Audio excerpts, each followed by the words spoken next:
Om Swastiastu, Bung Ade. Om Swastiastu, Pak Wayan. Terima kasih Bung Ade. Maksud saya ingin mohon izin pada Bung Ade selaku kepala sekolah akan mengadakan diseminasi tentang budaya positif, itu dari aksi nyata modul 134 yang sudah saya pelajari di Diklat Guru Penggerak pada angkatan 11 ini. Terima kasih Pak Wayan. Nah, tadi Pak Wayan sudah menyampaikan memohon izin untuk melaksanakan diseminasi. Bagaimana kalau untuk waktunya kami persilakan pada hari Jumat tanggal 23 Agustus ini. Nanti Pak Wayan bisa melaksanakan setelah anak-anak pulang sekolah. Nanti Pak Wayan siap? Terima kasih Bung Ade. Saya secara pribadi siap di hari Jumat pada tanggal 23 setelah pulang anak-anak dari sekolah. Nah, untuk melaksanakan diseminasi ini nanti akan Tiang informasikan selaku kepala sekolah di sini melalui surat atau secara lisan nanti kepada Dewan Guru di sini untuk bisa mengikuti pelaksanaan diseminasi nanti. Hanya itu Pak Wayan. Terima kasih Bung Ade atas waktunya yang hari ini dari Santi. Om Santi Santi. Om Santi Santi Santi Om. Yang saya hormati Kepala Individual Rumah ini, yang saya hormati pula Bapak Ibu Guru jadi peserta diseminasi pemahaman tentang budaya positif. Sebelumnya ya, selamat datang saya ucapkan kepada Bapak dan Ibu Guru hebat. Nah, karena dari kegiatan hari ini, jadi saya mengimplementasikan atau menyebarkan tentang apa yang saya dapatkan dan apa yang saya praktekkan di pelajaran guru penggerak pada angkatan 11. Jadi mari belajar bersama Bapak Ibu, berkolaborasi, saling mendukung demi mewujudkan budaya positif di sekolah kita tercinta. Sebelumnya mohon maaf ini Bapak Ibu, sebagai senior saya sebenarnya saya berdiri di depan sehingga menjadi tegang gitu ya. Jadi untuk mencairkan suasana mungkin saya punya puisi sedikit untuk Bapak Ibu ya.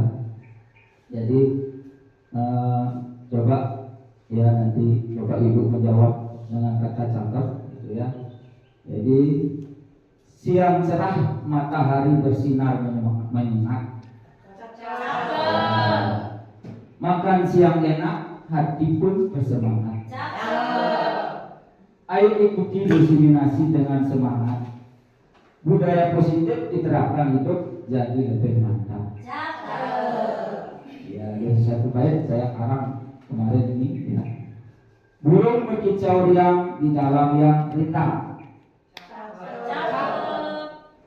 Es kelapa segar suasananya jadi ceria.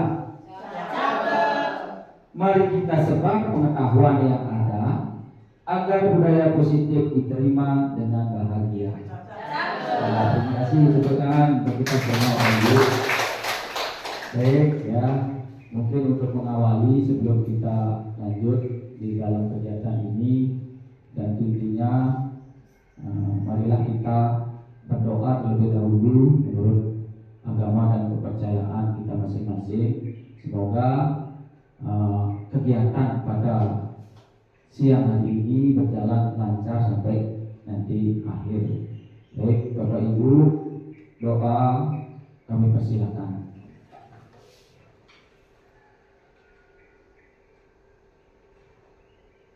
Doa selesai. Baik Bapak Ibu, bisa semangat ya. Ya walaupun di jam-jam rawan, kita mulai dari awal. Nah di mana tujuan hari ini yaitu penyebaran pemahaman dan pengalaman penerapan budaya positif, di mana ini merupakan aksi nyata yang saya pelajari di modul 1 gitu ya, di aksi nyata modul 1 titik 4 tentang budaya positif, di mana nanti pokok bahasan pada siang hari ini Nanti saya akan jelaskan dulu konsep-konsep kunci dalam modul budaya positif, kemudian perubahan dari paradigma belajar, kemudian disiplin positif, motivasi perilaku, kebutuhan dasar, posisi kontrol, dan keyakinan kelas maupun segitiga restitusi. Jadi pada sesi pertama saya akan menjelaskan materi atau teori, nanti sesi kedua apa yang saya dapatkan, yang sudah saya terapkan nanti akan saya tampilkan sebagai gambaran. Nantinya Bapak Ibu di sekolah kita bisa menerapkan suatu budaya positif.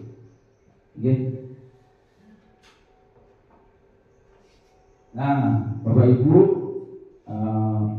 pada kegiatan diklat guru penggerak yang saya ikuti, saya sampai di modul 1, di mana dari modul 1 itu ada sub-sub modul, yang saya pelajari baru modul sub 1.1 itu tentang filosofis pendidikan nasional Ki Hajar Dewantara. Modul 1.2 tentang nilai dan peran guru penggerak. 1.3 visi dari guru penggerak, dan modul submodul 1.4 tentang budaya positif. Jadi baru belajar tentang satu modul, ada 4 sub Bapak Ibu. Jadi dalam modul 1.4 ini saya sudah melakukan aksi nyata. Aksi nyata itu kegiatannya seperti sekarang. Jadi apa yang sudah saya terapkan nanti akan lebih jauh ada pada teori-teorinya. Oke, bisa Pak Ibu saya lanjut ya.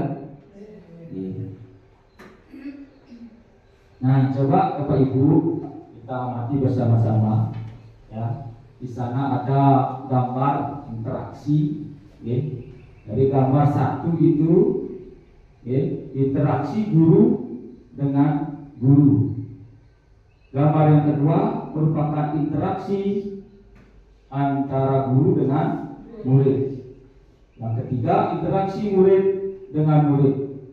Dan yang keempat kegiatan literasi. Kemudian yang kelima menjaga kebersihan lingkungan. Dari kelima gambar ini sebagai gambaran di sekolah kita, ya, mungkin yang kita sudah amati bersama. Nah, ini merupakan ada suatu kebiasaan yang positif maupun ada juga yang kita temukan sedikit negatif, gitu ya. Jadi saya ambil contoh dari gambar ini, interaksi yang sudah kita lakukan yaitu interaksi guru dengan guru, interaksi dengan siswa, murid dengan murid. Nah, ini yang sudah kita jumpai, inilah yang dinamakan dengan suatu budaya positif. Jadi kita sudah melakukannya sebenarnya. Cuman, karena pemahaman tentang budaya positif belum terlalu kita pahami, gitu ya. Jadi mudah-mudahan dari kegiatan hari ini Bapak Ibu bisa mengerti dan menerapkan tentang budaya positif, ya. Oke. Nah, budaya positif itu, ya, sebagai seorang guru kita itu diibaratkan sebagai petani, Bapak Ibu, di mana petani itu memiliki peran penting untuk menjadikan tanamannya tumbuh subur. Kita akan memastikan bahwa tanah tempat tumbuhnya, yaitu tanah diibaratkan adalah lahan atau sekolah kita, tempat tumbuhnya tanaman yang cocok untuk ditanami. Jadi menurut Ki Hajar Dewantara itu menyatakan bahwa kita ambil contoh perbandingannya dengan hidup tumbuh-tumbuhan seorang petani. Dalam hakikatnya sama kewajibannya dengan seorang pendidik yang menanam padi, misalnya hanya dapat menuntun tumbuhnya padi. Tentu apa yang dia lakukan sebagai seorang petani agar padi itu bisa tumbuh menjadi bagus. Jadi sama ibaratnya.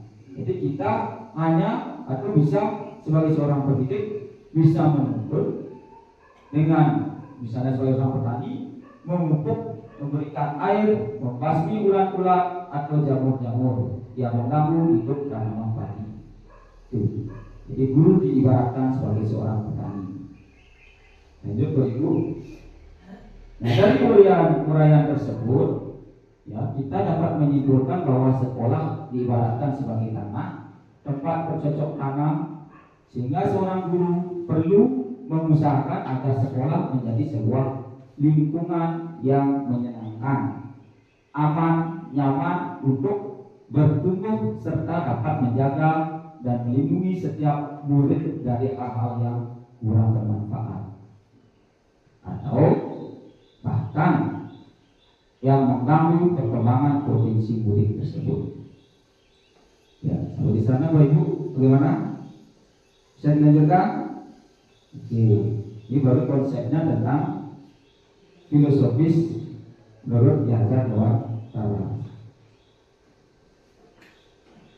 Nah, dengan demikian salah satu tanggung jawab seorang guru adalah bagaimana kita itu menciptakan suatu lingkungan yang positif, terdiri dari warga sekolah yang saling mendukung, saling belajar, saling bekerja sama sehingga tercipta suatu kebiasaan-kebiasaan baik. Dari kebiasaan baik tersebut, ya, akan tumbuh menjadi suatu karakter atau warga sekolah yang akhirnya karakter tersebut menjadi suatu kebiasaan yang membudaya, yaitu budaya positif.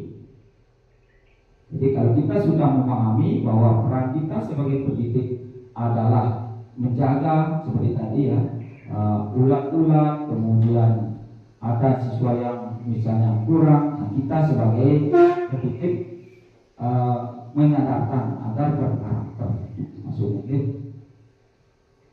Baik, cobalah amati di lingkungan sekolah kita Bapak Ibu, ya, bagaimana suasananya seperti gambar tadi ya, bagaimana murid-murid saling berinteraksi, ya, bagaimana guru saling bertegur sapa, kemudian bagaimana guru menyapa murid, bagaimana guru menyelesaikan suatu permasalahan atau konflik antar murid yang sudah kita lakukan. Ya, mungkin ada gambaran, oh saya melakukan waktu murid saya ada masalah seperti ini. Jadi setelah saya mendapat pemahaman ini, apakah menurut saya ini sudah sesuai atau bagaimana? Nah itu maksudnya. Ya. Jadi secara tidak langsung itu merupakan suatu cermin dari tujuan mulia atau nilai-nilai yang sekolah atau institusi kita anut dan yakini selama ini.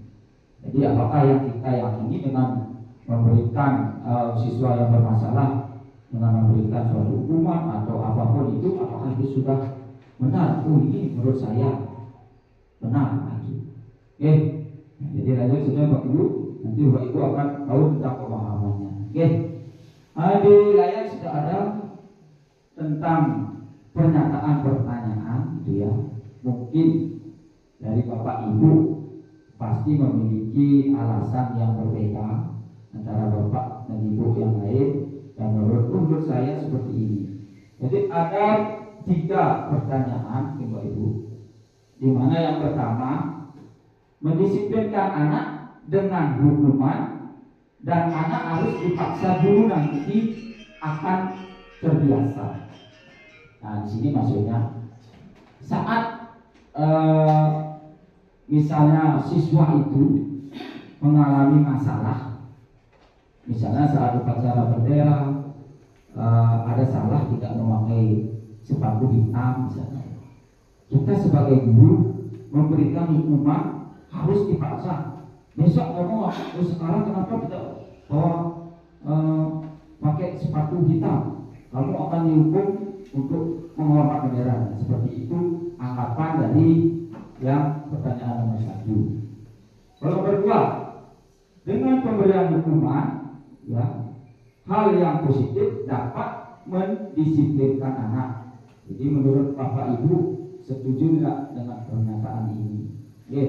Nah ini mungkin yang dijelaskan seperti contoh, misalnya ada siswa yang bermasalah karena terlambat datang ke sekolah, tetapi kita tidak memberikan suatu hukuman, hanya memberikan konsekuensi misalnya silakan kamu nanti mencatat, nah itu atau membersihkan halaman itu, oke, hanya memberikan konsekuensi suruh dia membersihkan halaman karena dia tetap terlambat. Itu mungkin salah satu contoh yang kedua. Nomor 3, pemberian penghargaan dapat meningkatkan motivasi anak. Mungkin dari maksud pernyataan tersebut, ya, jika kita kan sudah sering misalnya di kelas dengan siswa berhasil menjawab bahwa ya silakan boleh istirahat atau memberikan pujian bagus kamu nak, atau juga ya karena bisa menjawab kita berikan tepuk tangan. Nah, itu merupakan pernyataan yang ketiga.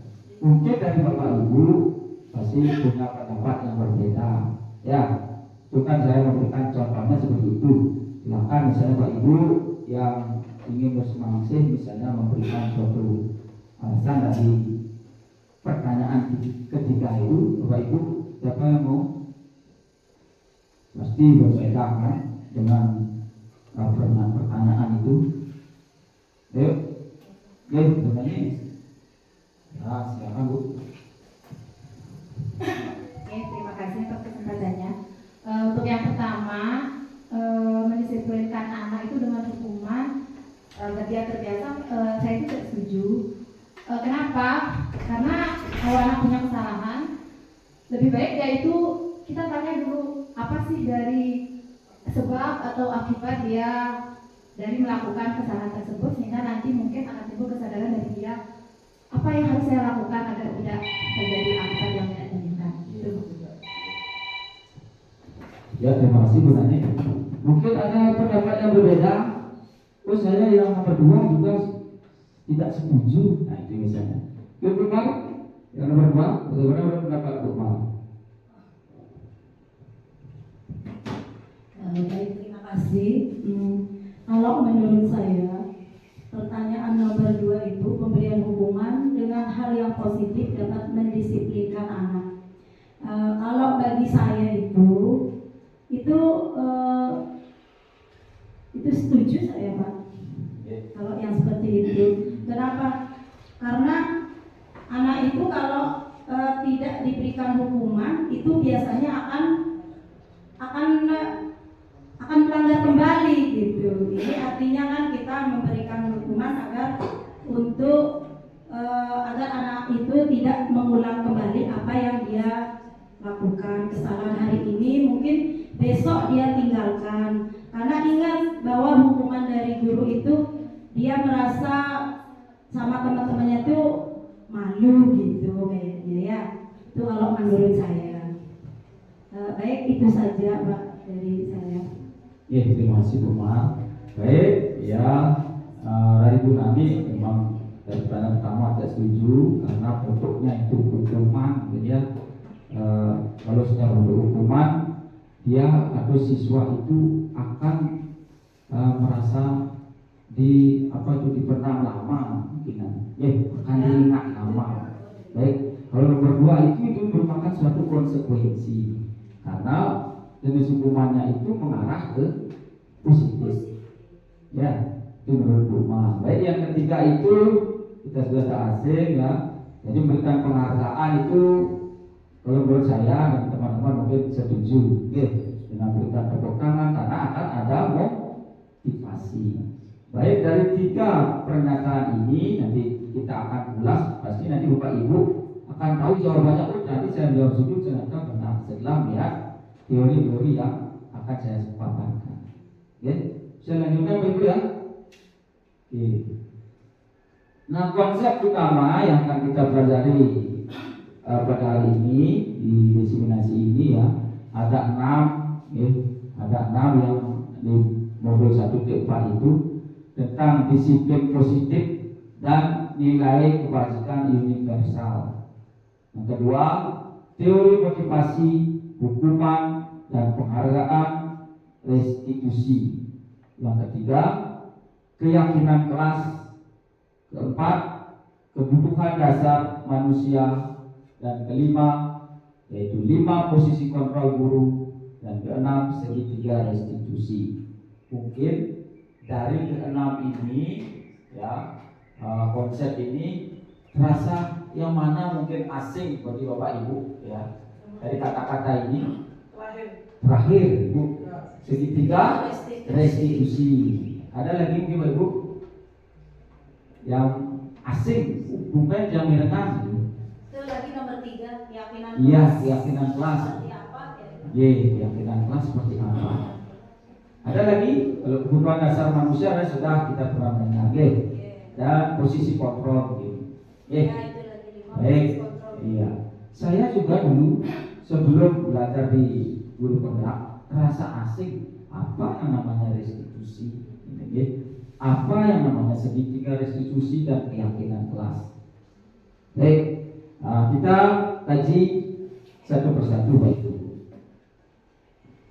Yang pertama kita kaji dari disiplin positif dan nilai kebajikan universal. Nah, unsur utama terwujudnya budaya positif di sekolah adalah adanya disiplin positif baik guru, murid, dan semua warga atau stakeholder yang ada di sekolah.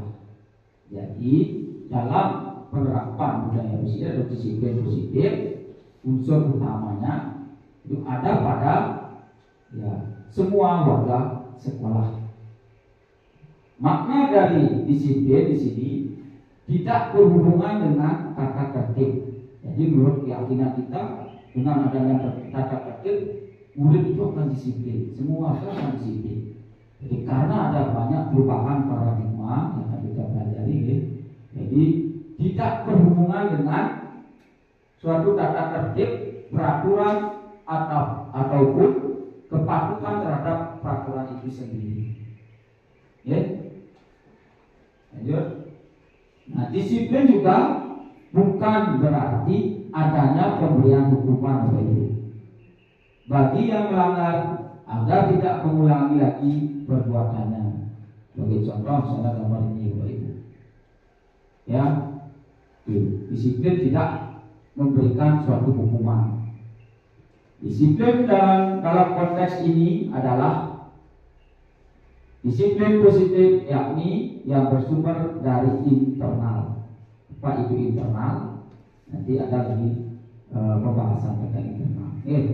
Yaitu semacam kesadaran diri untuk bisa bertanggung jawab terhadap dirinya sendiri serta selalu menyandarkan perilakunya terhadap nilai kebajikan universal.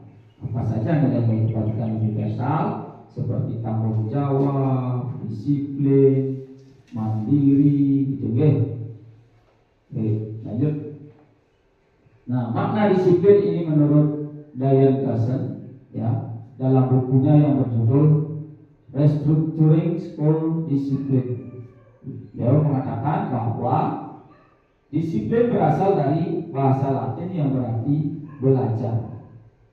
Disiplin juga berkonotasi dengan disiplin diri yang membuat seseorang menggali potensinya menuju sebuah tujuan, sesuatu yang dihargai dan bermakna. Itu arti atau makna disiplin menurut Diane Carson. Dengan kata lain, disiplin mempelajari bagaimana cara kita mengontrol diri. Nah, ini Bapak Ibu, mengontrol diri, ya, faktor internal yang tadi dan bagaimana menguasai diri untuk memilih tindakan yang mengacu pada nilai-nilai yang kita hargai. Makin jelas gambaran bagi kita bahwa untuk membentuk budaya positif sekolah, salah satunya adalah pentingnya suatu disiplin positif karena dapat membentuk semua stakeholder sekolah. Ya. Nah, Bapak Ibu, di layar saya tunjukkan mungkin ada banyak perubahan paradigma, ya. Bagai konsepnya yang Bapak Ibu juga pahami, saya mengadakan praktek sedikit. Saya minta tolong pada Ibu, ya, Bu Nani, misalnya dengan Bu Mar, ya, coba ada maju ke depan di sini saja Bu Mar. Oke. Oke, sana boleh. Ya. Ya, Bapak Ibu, supaya mencairkan suasana juga ada praktik sedikit supaya mengenal konsepnya, ya. Ada A dan B. Anda dan teman Anda, Bu Mar dan Bu Nani. Sebelah atau sobeklah secarik atau tidak usah secara kertas, ya, yang anggap misalnya Bu Nani, ya, dalam kepalan tangan itu adalah sebuah benda yang sangat berharga. Entah itu permen yang saya suka, itu misalnya, entah itu apa, oke. Nah, kemudian Bu Mar ini sebagai B mencoba dengan sekuat tenaga dengan berbagai cara untuk meminta kepada Bu Nani, bisa dengan merayu, membujuk, mengancam, bahkan menyuap, kan sering kita jumpai kan di sekolah untuk mendapatkan kesudian. Mungkin silakan Bu Nani kepalkan tangannya, mungkin dengan cara apa Bu? Meminta atau bagaimana? Meminta kepada Bu Nani. Ya. Minta dong apa yang Bu pegang itu. Tidak boleh Bu, ini sangat penting bagi saya. Saya kepingin sekali Bu. Ayo dong Bu. Bu Nani tuh cantik sekali loh. Bisa nggak ambil ya sebentar aja? Nanti lagi kok saya kembalikan. Oh, saya kepingin Bu. Kenangan yang harus saya jaga. Saya kepingin banget Bu. Gimana ya caranya ya? Sudah, dari kesimpulannya Bu Nani tidak memberikan sesuatu. Sekarang coba misalnya balik, Bu Mar yang punya sesuatu juga berharga. Mungkin bagaimana caranya Bu Nani ingin juga bahwa sesuatu yang dimiliki Bu Mar itu adalah penting bagi saya. Bagaimana? Ya, silakan. Jangan, nggak mau saya. Saya bisa kalau nanti saya Jangan. Kalau ini punya saya, ini tidak boleh ada yang ngambil. Baik, kesimpulannya dari Bu Mar juga tidak mau berikan. Misalnya saya sekarang, nah saya juga punya sesuatu misalnya yang saya anggap juga berharga bagi saya. Mungkin ibu juga akan meminta misalnya. Nah, Bu Mar juga ingin apa yang saya pegang di sini misalnya. Coba bagaimana misalnya Bu Mar meminta? Apa yang ada di dalam itu saya mau dong Pak Yan. Oh, iya. Saya suapin ya Pak ya, biar Bapak mau ngasih sesuatu yang dipegang. Oke. Ya Pak ya. Baik, Bu Mar ingin sesuatu yang ada yang saya pegang ini ya. Iya. Yang saya berikan. Wih, Nah, baik saya berikan. sekali, makasih. Oke, ya sekarang terima kasih Bu Mar. Ya. Itu kan dulu untuk Bu Mar sama Bu Nani. Nah, dari praktek tadi, kalau saya dimintai saya berikan. Ya, walaupun misalnya harga atau penting, itu menurut Bu Mar dan Bu Nani tidak memberikan. Kenapa saya praktekkan seperti itu? Artinya kita akan belajar tentang teori kontrol. Oke, jadi teori kontrol itu dipengaruhi dari dirinya sendiri, tidak pengaruh orang lain. Ini menurut saya tidak akan berikan. Kalau saya dari diri saya sendiri, saya berikan. Jadi tidak pengaruh karena orang lain. Begitu juga nanti dalam menerapkan suatu budaya positif. Ya, Bapak Ibu ya. Nah, maka itu teori kontrol. Mari kita lanjutkan. Ya, jadi nanti Ibu pasti akan tahu. Ternyata menciptakan suatu disiplin positif harus sangat dari diri sendiri. Kuncinya sudah Bapak Ibu tahu. Ya, baru saya menjelaskan konsepnya, Ibu sudah tahu, Bapak Ibu sudah tahu. Ini maksudnya. Nah, itu. Oke. Lanjut Bapak Ibu. Selama ini kita meyakini apa yang kita yakini selama ini.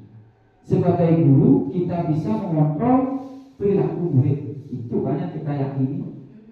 Ya. Sebagai orang yang lebih tua, kita meyakini bahwa kita itu berhak mengontrol mereka. Itu yang kita yakini ya selama ini.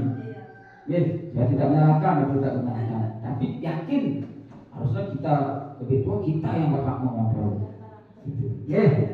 Nah, terus kita pun meyakini bahwasanya semua penguatan positif bagi murid sangat efektif dan bermanfaat, serta yakin bahwa kritik dan yang membuat murid merasa bersalah dapat menguatkan karakter mereka. Itu juga kita yakini. Ya, lanjut. Semua itu adalah ilusi, Bapak Ibu. Dari hasil kajian psikologi terbaru yang dilakukan oleh Dr. William Glasser dalam teori kontrol, dalam bukunya Dr. William Glasser meluruskan miskonsepsi tentang makna kontrol yang selanjutnya disebut perubahan paradigma.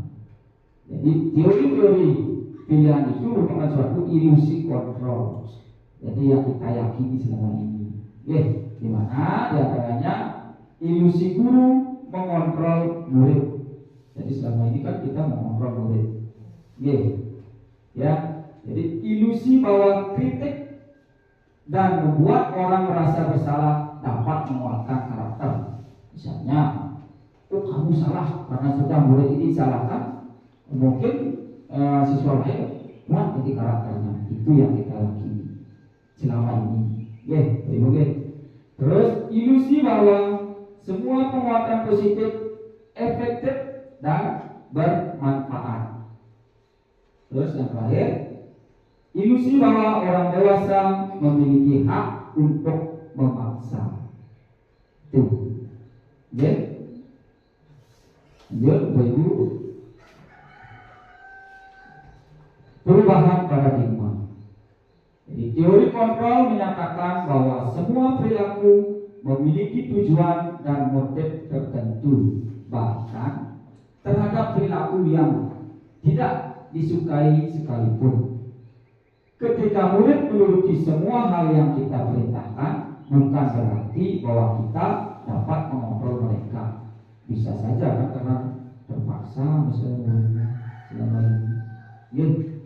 Nah, pada dasarnya kita tidak dapat memaksa murid untuk berbuat sesuatu jikalau murid tersebut memilih untuk tidak melakukannya.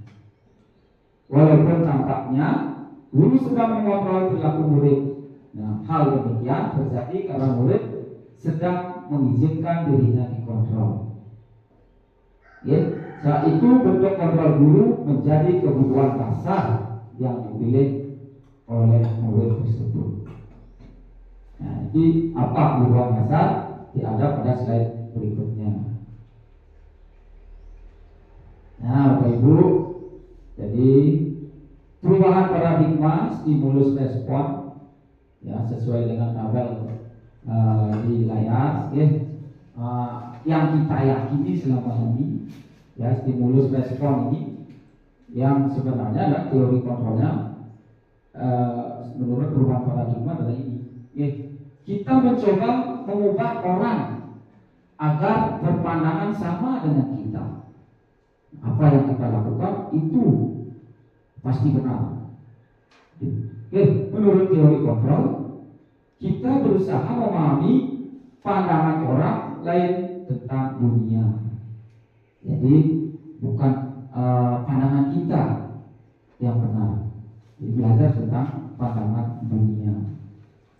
Terus perilaku buruk dilihat sebagai suatu kesalahan.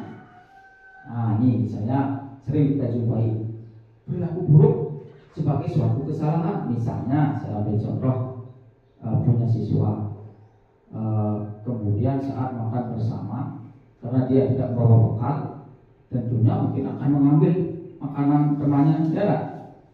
Nah, kita jumpai. Itu bukan merupakan suatu perilaku buruk, Bapak Ibu. Tapi kita beranggapan meyakini bahwa ini buruk, ini salah berarti.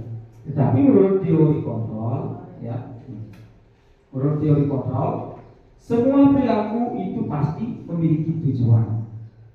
Kenapa orang anak ini mengambil makanannya? Mungkin karena tidak dikasih bekal, itu menurut teori kontrol. Karena dia tidak belum makan, jadi dia memiliki tujuan berarti kenapa mengambil makanan temannya. Jadi yang kita yakini bahwa murid ini salah mengambil makanan temannya, yang kita yakini. Tapi dalam teori kontrol dia pasti ada tujuannya. Orang lain bisa mengontrol saya. Jadi dalam teori kontrol hanya Anda yang bisa mengontrol diri Anda sendiri. Dalam praktek tadi, Lukman memberikan, Nabi memberikan. Dalam diri saya Nabi tidak boleh, saya yang memberikan. Itu tergantung pada kontrol diri sendiri. Saya bisa mengontrol orang lain. Nah, dalam teori kontrol, Anda tidak bisa mengontrol orang lain. Pemaksaan ada pada saat bujukan gagal. Dalam teori kontrol, kolaborasi dan konsensus menciptakan pilihan-pilihan baru. Dalam stimulus respon, model berpikir menang kalah. Model berpikir menang-menang. Artinya Bapak Ibu, saya juga memberikan contoh. Model berpikir menang kalah seperti ada siswa ini bermasalah. Ini saja ini kamu salah. Ini untuk menguatkan karakter yang siswa yang lain lagi. Nah ini terjadi, ini yang kalah, ini yang menang. Jadi karakternya tidak tumbuh keduanya. Itu maksudnya. Terus dalam model berpikir menang-menang, akhirnya jika ada siswa bersalah, kita sebagai seorang pendidik membuat dia menang. Artinya dari masalah itu agar tidak terjadi kesalahan kembali, buatlah dia sadar pada dirinya menjadi menang. Itu dalam teori kontrol. Lanjut. Nah, nilai-nilai kebajikan universal itu sifat-sifat positif manusia yang merupakan tujuan mulia yang ingin dicapai setiap individu. Nilai-nilai tersebut bersifat universal dan lintas bahasa, suku bangsa, agama maupun latar belakang, di mana setiap perilaku atau perbuatan memiliki suatu tujuan. Dengan mengaitkan nilai-nilai kebajikan yang diyakini seorang, maka motivasi intrinsiknya akan terbangun, sehingga menggerakkan motivasi dari dalam untuk dapat mencapai tujuan mulia yang diinginkan. Ketiga, nilai-nilai kebajikan yang ingin dicapai oleh setiap anak Indonesia kita kenal dengan profil belajar Pancasila. Jadi apa saja nilai-nilai? Beriman, bertakwa kepada Tuhan Yang Maha Esa dan berakhlak mulia, mandiri, bernalar kritis, berkebinekaan global, bergotong royong dan kreatif. Itu dimensi profil belajar Pancasila. Lanjut. Nah, kita sudah sampai materi yang kedua, yaitu tentang motivasi, hukuman, pengadaan dan restitusi, Bapak Ibu. Baik. Sebagai pendidik, penting bagi kita memahami motivasi apa yang mendorong perilaku murid sehingga kita bisa menuntun mereka ke hal yang lebih baik, dan sudah barang tentu ini akan berdampak terhadap terciptanya lingkungan belajar yang kondusif, aman, nyaman bagi murid. Berdasarkan beberapa kajian motivasi yang mendorong perilaku murid di sekolah dipengaruhi 3 hal, Bapak Ibu. Jadi teori motivasi ini dipengaruhi oleh 3 hal. Apa saja di antaranya? Nah, ini Bapak Ibu. Satu, ini yang berasal dari motivasi eksternal. Apa itu eksternal? Motivasi dari luar. Untuk yang pertama, untuk menghindari ketidaknyamanan atau hukuman apa yang akan terjadi apabila saya tidak melakukannya.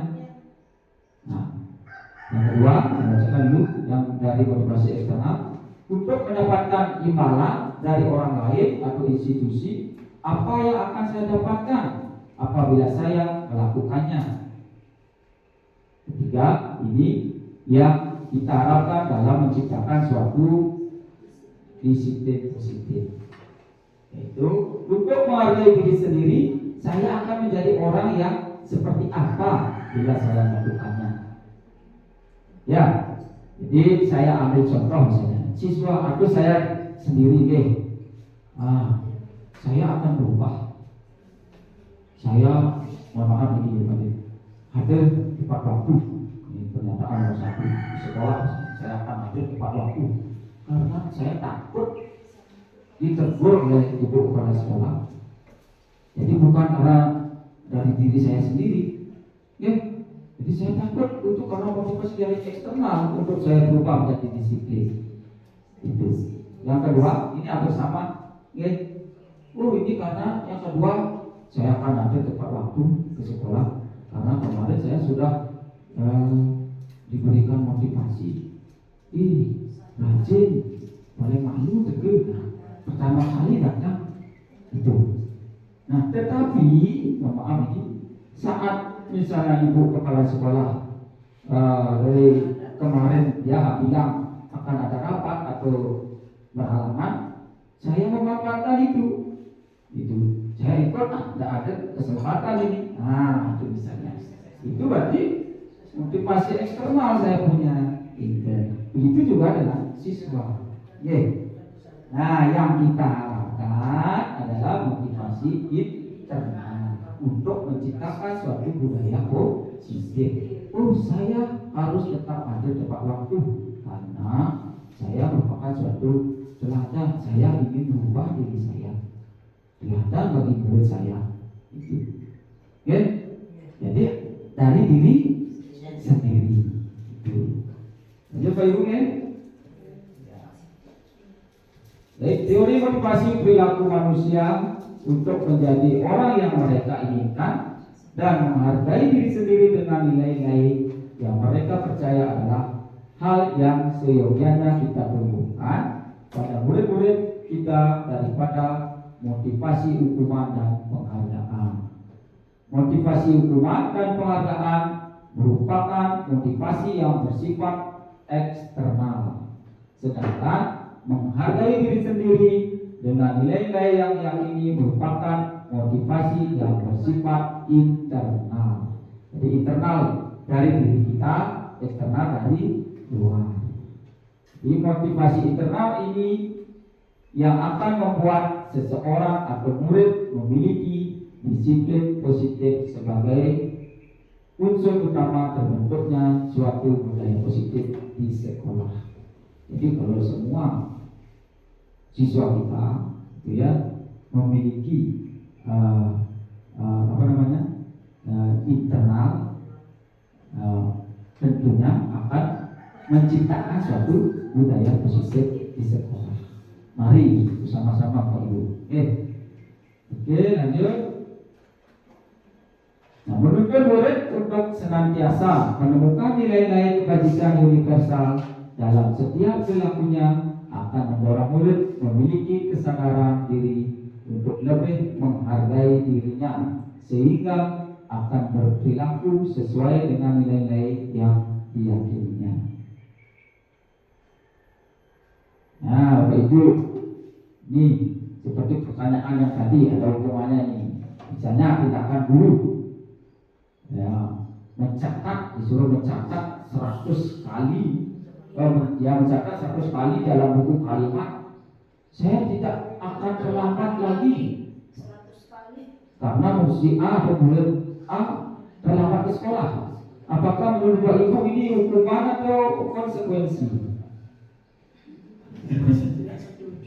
Ya, saya setuju. Hukuman atau konsekuensi? Iya, hukuman ya. Oke.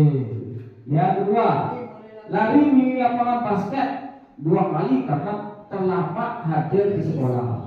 Gimana Bapak Ibu? Murid diminta untuk push up 15 kali karena tidak menggunakan masker ke sekolah. hukuman. Baik. Menggantikan kertas tugas teman yang telah dicoret-coret. Iya, konsekuensi. Oke, nanti Bapak akan tahu. Oh, ini banyak konsekuensi. Ini namanya hukuman. Membersihkan tumpahan air di meja tulis karena tersenggol pada saat belajar. Konsekuensi. Ya, terakhir Bapak Ibu, murid disuruh untuk mengenakan sepatu seharian di sekolah karena tidak mengenakan sepatu hitam.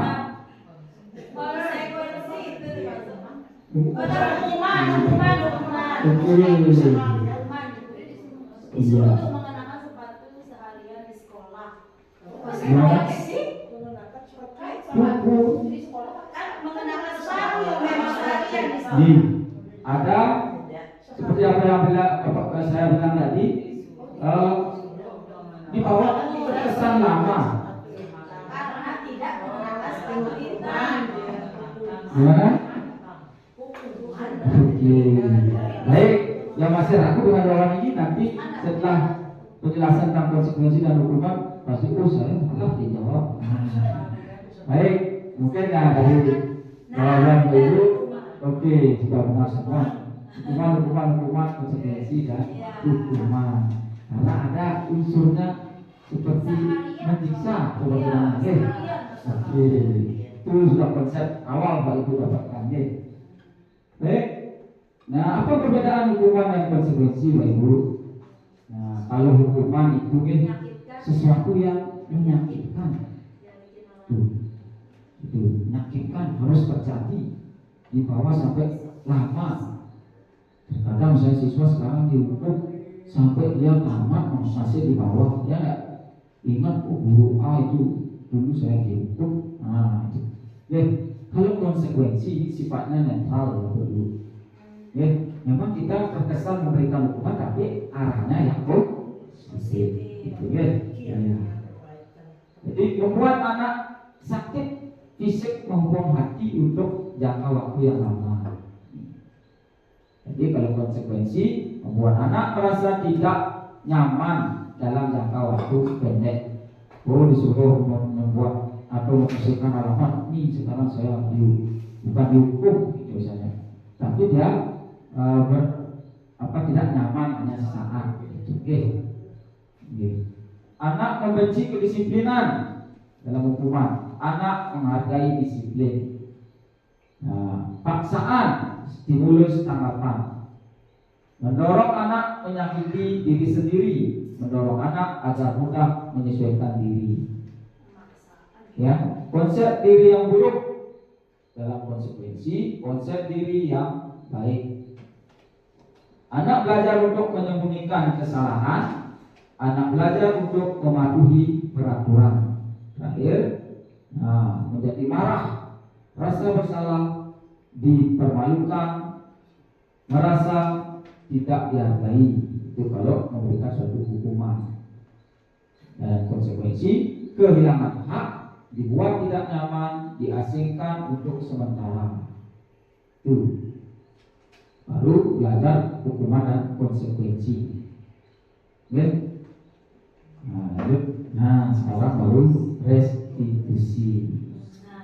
Itu ya, restitusi itu merupakan sebuah proses di mana menciptakan kondisi bagi murid untuk memperbaiki kesalahannya sehingga mereka bisa kembali pada kelompok mereka dengan karakter yang lebih kuat.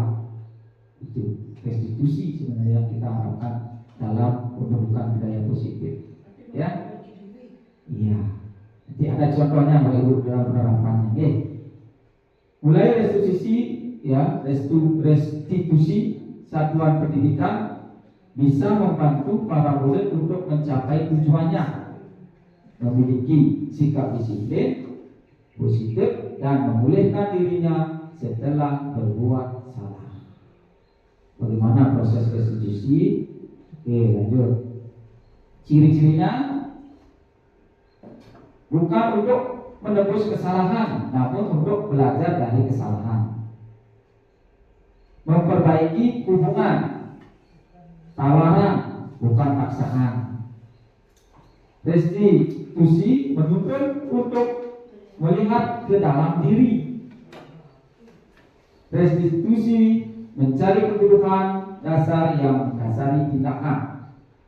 Restitusi diri adalah cara yang paling baik. Restitusi fokus pada karakter, bukan tindakan. Ya, lanjut dulu. Nah, itu perbedaannya ya. Identitas gagal, identitas sukses. Jadi kalau kita menerapkan hukuman, nanti kesannya adalah negatif, itu ya, akan mengarah ke negatif. Jadi kalau masih kita juga konsekuensi, ini sifatnya netral. Kalau restitusi akan menuju ke arah positif. Nah, bagaimana penjelasannya? Saya ambil satu contoh ini misalnya.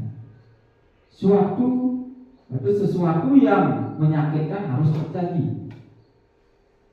Misalnya menghukum murid, itu kan seperti apa yang saya bilang tadi, lepas tidak pakai sepatu, maka kesannya menyakitkan. Dari konsekuensi kita ambil, karena dia tidak pakai sepatu. Nah, misalnya kita suruh dia mencatat atau membersihkan halaman, itu misalnya, itu masuk dari konsekuensi. Tapi ada kesannya juga ya tidak lama kan. Tapi kalau restitusi merupakan pilihan. Kita bisa mengajak murid dengan bertanya, kenapa kamu bisa melanggar? Ya, semua orang punya kesalahan. Bapak juga pernah seperti itu. Nah, itu misalnya. Nih, proses restitusi dan menanyakan suatu keyakinan kelas yang diambil. Oke. Nah, ada bayangan sedikit, Pak Ibu ya? Restitusi, oke, lanjut. Oke, keyakinan kelas sekarang. Nah, keyakinan kelas adalah nilai-nilai kebajikan atau prinsip-prinsip universal yang disepakati bersama secara universal, terlepas dari latar belakang suku, negara, bahasa maupun agama. Oke. Contoh, mengapa tidak peraturan saja? Mengapa harus keyakinan kelas kita buat? Contoh, mengapa kita itu memiliki peraturan harus menggunakan helm bila mengendarai kendaraan roda 2? Mengapa Pak Ibu?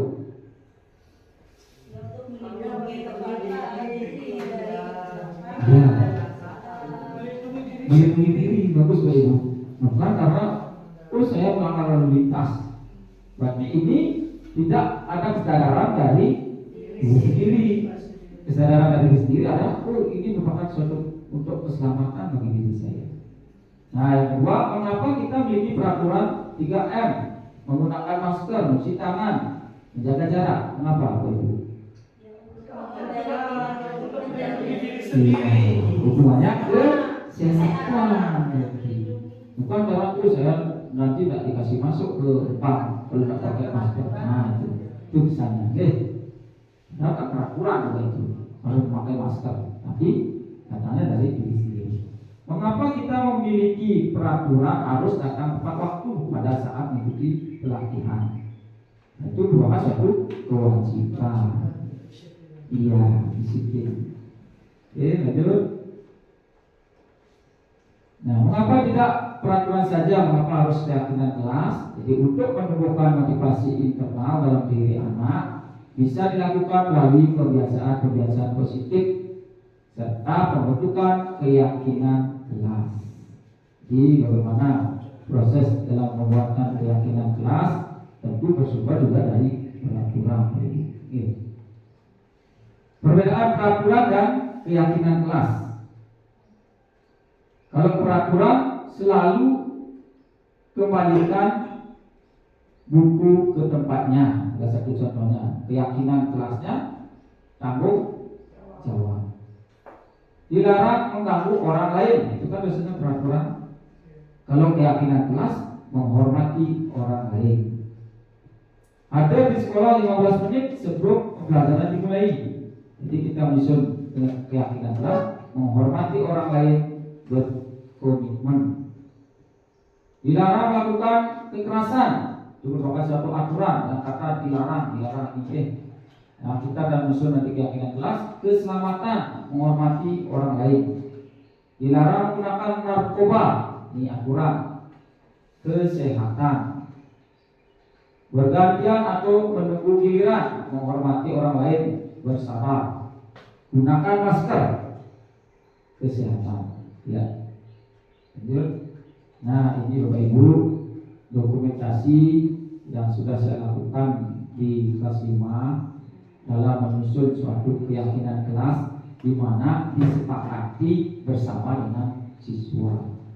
Jadi yang saya lakukan pertama tentu juga melihat peraturan yang ada di sekolah. Dengan kata dan dilarang, kita merupakan suatu aturan. Saya yakini dengan mengubah kata dilarang itu. Oke. Nah, yang saya lakukan pertama saya menjelaskan program keyakinan kelas yang akan disusun.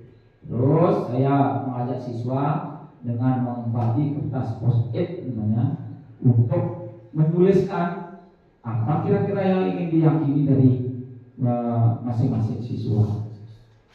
Terus masing-masing siswa itu menempelkan menurut keyakinan mereka. Nah, saya bersama siswa memilah. Setelah ini prosesnya memilah mana yang diyakini anak-anak. Saya dilarang buang sampah bagaimana? Nah, sesuai tak? Nah, dengan misalnya berubah dengan kata dilarang itu membuang sampah pada tempatnya. Oke. Terus guru sama siswa menyepakati keyakinan kelas. Nah, dari proses itu saya buatkan poster keyakinan kelas. Jadi ini akan ditempel nanti di dalam kelas. Jadi biasanya kita buat di awal pelajaran. Nah, dengan keyakinan ini datang tepat waktu, siswa akan sadar dengan dirinya. Oh, saya sudah punya keyakinan kelas. Saya tidak mau terlambat datang ke sekolah. Ini yang saya sepakati. Oke. Buang sampah, kemudian dia menghormati guru, ya. Nah, ini saat keluar, kemudian siswa minta izin itu. Oke, lanjut Bapak Ibu. Nah, yang keempat, jadi kebutuhan dasar manusia. Lanjut. Nah, di mana kebutuhan dasar ada dari kebutuhan bertahan hidup atau survival, di mana kebutuhan yang bersifat fisiologis seperti kesehatan, rumah, makanan dan rasa aman. Jadi cinta kasih seperti kebutuhan untuk diterima seperti di sosial. Ya, kebebasan, kebutuhan akan pilihan seperti kemandirian, otonomi. Ya, kesenangan, kebutuhan akan kesenangan, bermain, tertawa, menikmati apa yang dilakukan. Ini jenis kebutuhan dasar manusia. Yang terakhir adalah kekuatan atau power. Kebutuhan pengakuan atas kemampuan yang berhubungan dengan kekuatan. Gitu ya. Oke, lanjut. Nah, yang kelima, apa saja posisi kontrol dari guru? Ini penting Bapak Ibu. Oke. Nah, apa saja? Yang pertama ada sebagai penghukum. Membuat rasa bersalah, sebagai teman, sebagai pemantau, sebagai manajer. Mana yang Bapak Ibu harapkan? Sebagai ya, apa itu? Oke, salah satu contohnya. Nah, kita diharapkan sebagai pemantau dan manajer. Oke, contohnya. Nah, misalnya ada siswa tidak memakai atribut lengkap saat upacara bendera. Kalau kita memposisikan diri kita sebagai penghukum, pasti timbul kata-kata seperti ini. Patuhi aturan sekolah, lalu berdiri di depan barisan. Nah, itu kalau memposisikan diri kita sebagai seorang penghukum, pasti menghukum siswa, ya tak?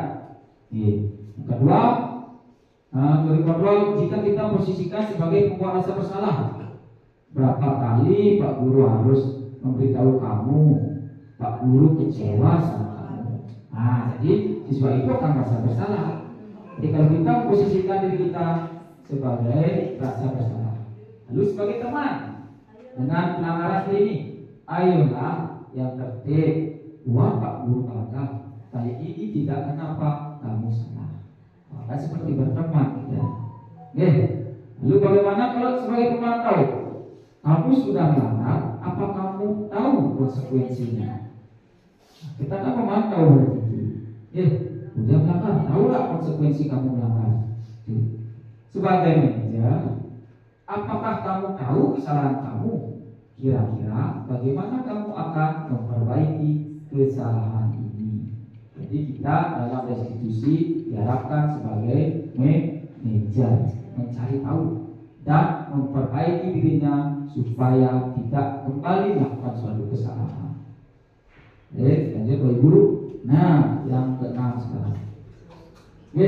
Segitiga restitusi. Jadi ini yang sudah saya terapkan, bagaimana penerapannya ya. Dalam segitiga restitusi, langkah-langkah yang Bapak Ibu nantinya lakukan ya, menstabilkan identitas. Yang kedua, validasi tindakan yang salah. Yang ketiga, menanyakan keyakinan. Jadi keyakinan yang sudah disusun tadi. Ya, bagaimana prosesnya? Apa itu menstabilkan identitas? Nah, dalam menstabilkan identitas, ini tujuannya untuk membuat anak merasa gagal karena berbuat salah menjadi positif terhadap dirinya. Misalnya dengan kata-kata berbuat salah itu hal yang manusiawi. Bapak juga pernah melakukan kesalahan. Nah, itu masuk ke menstabilkan identitas. Tidak ada manusia yang sempurna. Jadi siswanya akan merasa stabil saat kita berkata-kata. Misalnya dia punya masalah, Pak Guru seperti ini katanya. Kita pasti bisa menyelesaikan permasalahan ini. Bapak Ibu tidak tertarik untuk mencari tahu siapa yang benar, siapa yang salah. Bapak Ibu lebih tertarik untuk menyelesaikan masalah. Kalau kamu menyalahkan dirimu sendiri terus-menerus, apakah kamu bersikap baik pada dirimu sendiri? Itu misalnya. Contoh kata-kata di dalam proses segitiga restitusi di menstabilkan identitas. Nah, di validasi tindakan membantu murid mengenali ya kebutuhan dasar yang ingin dipenuhinya ketika melakukan kesalahan itu. Jadi Bapak Ibu guru bisa menggunakan kata-kata misalnya, kamu bisa saja kan melakukan hal yang lebih buruk, tapi kamu tidak melakukannya kan? Dalam siswa bermasalah misalnya, kamu pasti punya alasan mengapa melakukannya. Apa yang penting bagi kamu? Kamu boleh tetap berusaha menjaga sikap itu, tapi tambahkan sikap yang lain yang baru. Maukah kamu belajar cara lain untuk mendapat yang kamu butuhkan tanpa harus memukul? Apa kamu bisa melakukannya dengan lebih baik lagi? Itu divalidasi kebutuhan. Nah, ini menanyakan keyakinan kelas. Anak melihat kesalahannya dihubungkan dengan norma atau sosial yang sudah kita susun. Dengan melakukan kesalahan ini, saya sudah tidak meyakini keyakinan yang sudah disepakati bersama. Jadi guru berkata, apa nilai yang kita percaya, apa keyakinan kelas yang sudah kita buat. Ya, nilai-nilai universal apa yang telah kita sepakati. Kelas yang ideal itu seperti apa sih? Kamu ingin jadi anak seperti apa? Apa yang kamu rasakan ketika kamu melakukan itu? Kamu menjadi orang yang seperti apa? Ini termasuk ke dalam keyakinan. Berikut Bapak Ibu saya tampilkan contoh penerapan siswa dalam masalah. Silakan Bapak Ibu simak dan cermati. Mungkin ada salah kata di sana, tetapi itu hanya contoh sebagai pedoman ibu dalam penerapan budaya positif. Oke, selamat dulu menyaksikan.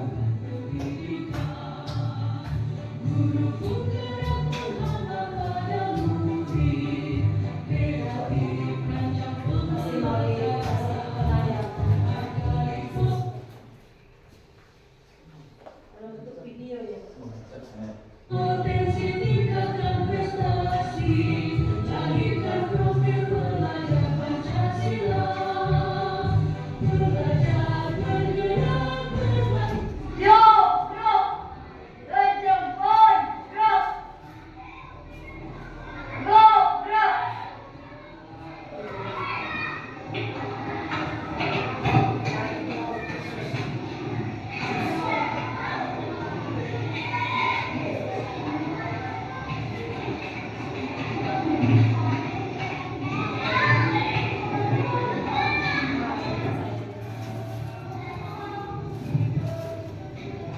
Nah ini contoh ya, sebagai contoh kasus.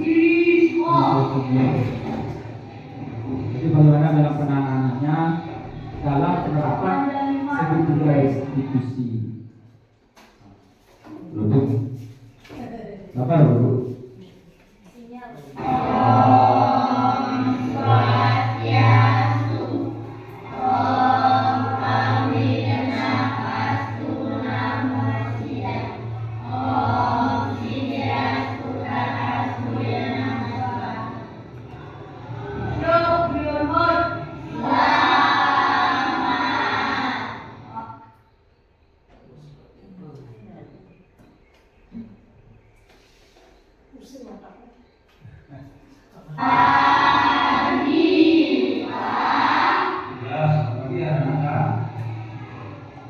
Bagaimana kabarnya hari ini?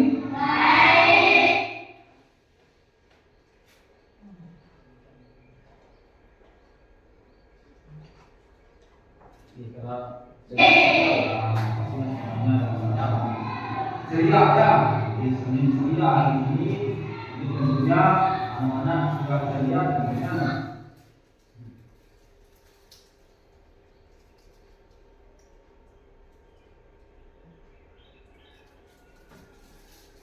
Jadi semangat lagi belajar. Ya, nah hari ini saya tidak masuk ya. Siapa yang tidak masuk hari ini? Enggak masuk ya.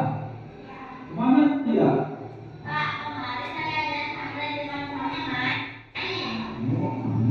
Sekarang belum datang untuk gimana dia? Baik, kita ada alasannya. Besok pakai perkataan. Kalau kalian tidak masuk sekolah, silakan nanti menghubungi sekolah. Ya tahu, mana mungkin kalian tidak masuk ya ada alasan.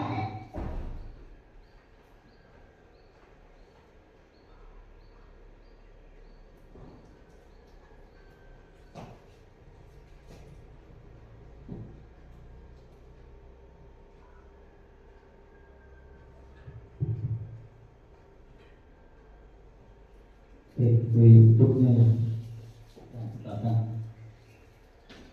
Ini sudah hampir mau selesai Pak Ibu, tinggal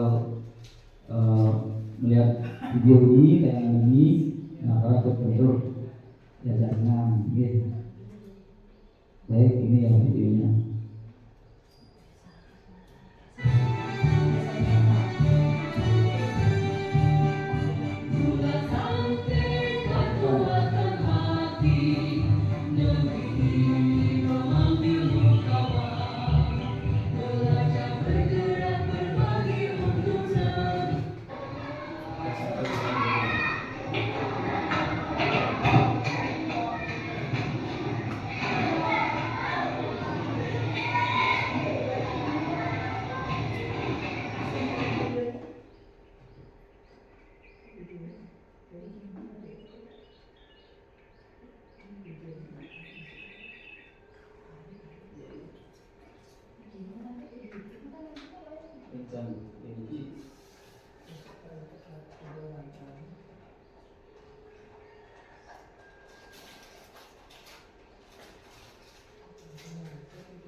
Bulatkan tekad kuatkan hati, negeri ini mengambil Saya kawan. lakukan.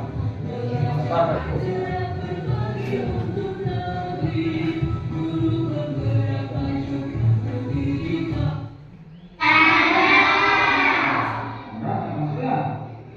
Kemana dia?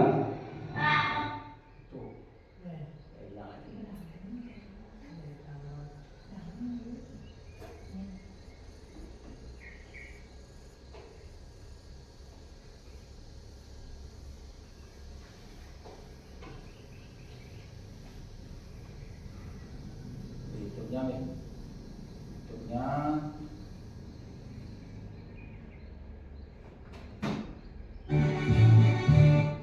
jangan suka.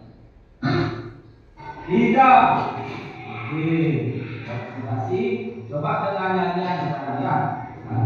Satu, siap. Yuk semuanya. 1, 2, 3 mulai. 1, 2, 3.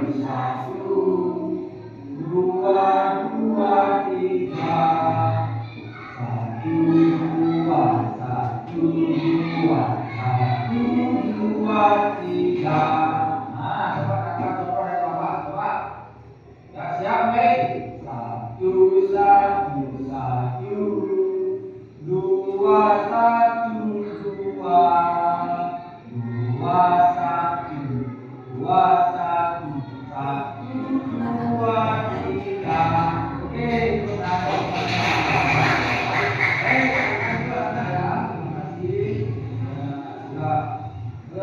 semangat hari ini. Semangat. Jadi, silakan sekarang kita belajar dengan ya, silakan.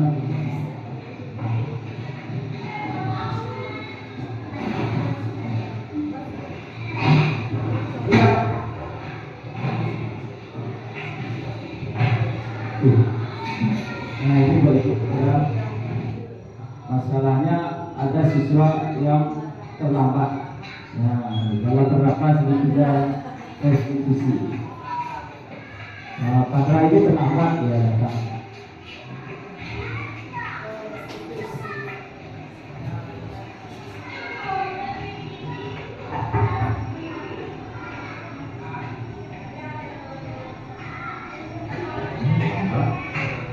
Om Swastiastu, Bapak. Maaf, Pak, hari ini saya melakukan kesalahan dengan selama di sekolah.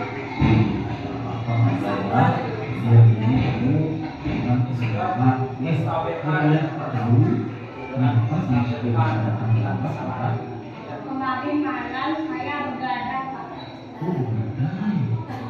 Kenapa kamu bisa beradab? Saya kemarin malam asyikan nonton sepak bola. Sepak bola apa kira kamu beradab sedang belajar di rumah ya kalau malam. Jadi kamu beradab karena nonton sepak bola gitu ya. Mohon maaf. Iya, tidak apa-apa. Pak ini karena seperti Pandra ya menonton sepak bola sampai larut malam. Tapi Bapak tidak terus menerus seperti itu. Karena ada siaran tundanya pada pagi hari itu yang Bapak tonton sehingga tidak sampai malam untuk menonton sepak bola. Ya, Pandra ya. Nah, jadi Bapak ingin bertanya nih, kira-kira apa kewajiban kamu sebagai murid? Belajar, Pak. Belajar ya, kamu tahu. Jadi sebagai murid kewajibannya adalah belajar. Ya, nah dengan menonton sepak bola sampai larut malam, apakah itu merupakan kewajibanmu sebagai murid? Tidak, Pak. Saya menonton sepak bola hanya untuk hiburan, bukan saya tidak menyangka membuat saya sampai begadang. Sekali ya Anda, jadi dengan menonton sepak bola sampai larut malam, ya. Nah, Anda masih ingat tak dengan keyakinan kelas yang sudah kita sepakati bersama. Masih Pak. Hadir tepat waktu, tidak membuat gagal, tidak membuang sampah sembarangan. Iya, bagus Bangga. Jadi dengan Bangga hadir seperti sekarang, apakah sudah melaksanakan keyakinan kelas yang sudah kita sepakati? Belum Pak, mohon maaf. Iya, apa Bangga. Jadi besok-besok, jadi keyakinan kelas yang sudah kita sepakati, ya seperti sekarang Bangga. Mas nanti keyakinan kelas yang mana Bangga sudah kita laksanakan? Hadir tepat waktu. Nah, lalu bagaimana pada hari ini dengan hari tidak tepat waktu? Apa yang harus Bangga lakukan? Saya tidak akan mengulangnya. Iya, Bangga. Jadi besok, jadi Bangga akan mengulangi ya. Sekarang silakan Bangga bisa. Ya, silakan.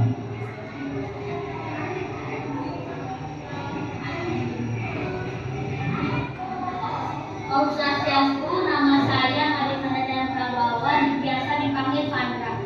Tanggapan saya mengenai skenario pelajaran disiplin positif di 3 institusi, saya menjadi lebih berani untuk berkata jujur atas kesalahan saya. Saya tidak dihukum tapi diberikan saran atas kesalahan saya. Om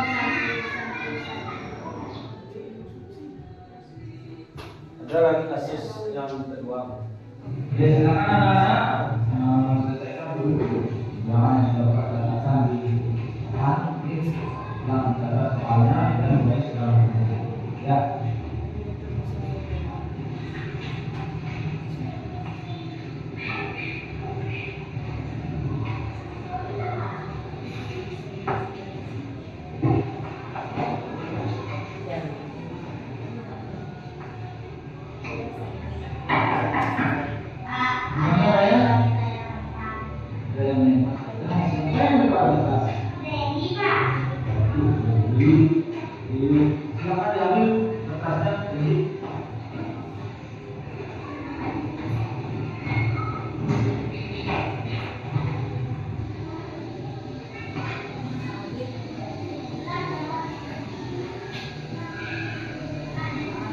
Saya melempar kertas tadi ke Maya. Saya tidak akan mengulanginya lagi. Buat tidak semua orang pasti pernah melakukan. Jadi, kalau Bapak boleh tahu kenapa tadi kamu melempar kertas sendiri? Karena saya dipanggil oleh Oh, karena dipanggil tidak dibawa. Kamu sudah tahu rupanya sedang mengerjakan tulisan. Jadi Bapak boleh tahu kenapa kamu ingin memanggil-manggil Mama? karena saya tidak mengerti mengerjakan soal yang tadi, makanya saya memanggil Maya. Oh, itu alasannya. Jadi kalau Bapak dia tidak mengerti dalam mengerjakan tulisan. Ini tidak mengulanginya lagi. Jadi Bapak bertanya terlebih dahulu pada Bapak Guru. Kalau ada soal atau tugas yang tidak Oke, jadi kamu bertanya lagi. Apa kewajiban kamu sebagai siswa SMK? Tidak memperhatikan anak pendidikan tidak Terus jadi dengan tadi kamu melempar kertas di rumah, apakah kamu sudah melaksanakan kewajibanmu? Ya, jadi Bapak juga ingin bertanya kembali, kamu masih ingat tak dengan keyakinan kelas yang sudah kita sepakati bersama dengan teman-teman? Coba datang ke sekolah tepat waktu, tidak membawa gagasan atau tulisan, dan tidak membuang sampah sembarangan di dalam kelas. ya, terus jadi kalau ini kamu melempar kertas, apakah kamu sudah melaksanakan keyakinan kelas kita? Jadi, namanya kamu tidak laksanakan ya keyakinan.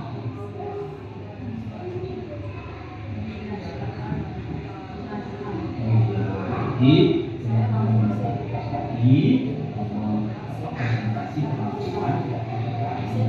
Oke, jadi kamu mulai kapan akan melaksanakan kajian? Ya, terus jadi ya ini kamu dapat buat kesalahan untuk kan kita masuk kelas ini dan ya mari kamu ya silakan.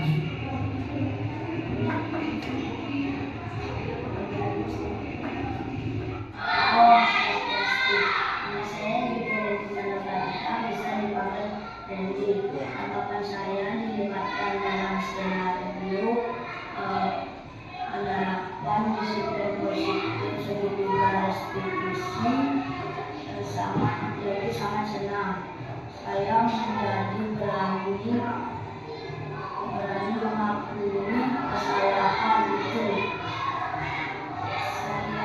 Dari saya terima kasih.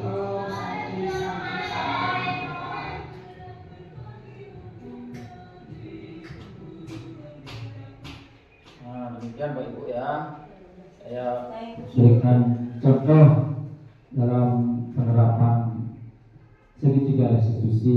Jadi akhir kata ya, jadi kesimpulan mungkin jadi apa yang sudah kita lakukan dari tadi tentunya pasti ada kesimpulan.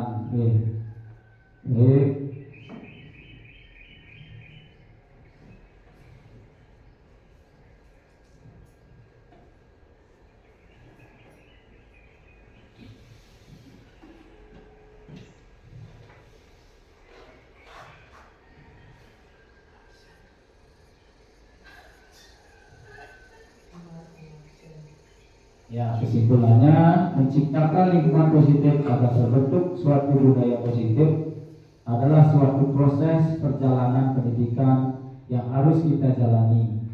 Karena ini merupakan tanggung jawab kita sebagai seorang pendidik, sebagai seorang pemimpin pembelajaran. Suatu lingkungan yang aman dan nyaman akan memberikan murid kesempatan dan kebebasan untuk berproses sehingga mampu menerima dan menyerap suatu pembelajaran. Perlu diingat, selama seorang merasakan tekanan-tekanan dari lingkungannya, maka proses pembelajaran akan sulit terjadi. Dan salah satu tanggung jawab kita sebagai pendidik adalah menghilangkan atau mencabut gangguan-gangguan yang menghalangi proses pengembangan potensi murid. Nah, mungkin sekian dari saya dalam diseminasi pada hari ini. Mohon maaf apabila ada kesalahan kata. Saya akhiri dengan puisi kembali ya. Di siang hari matahari bersinar cerah. Diseminasi selesai, hati penuh bahagia. Terima kasih semua atas partisipasinya. Budaya positif kita terapkan dengan nyata. Betul. Lalu dengan orang Om Santi.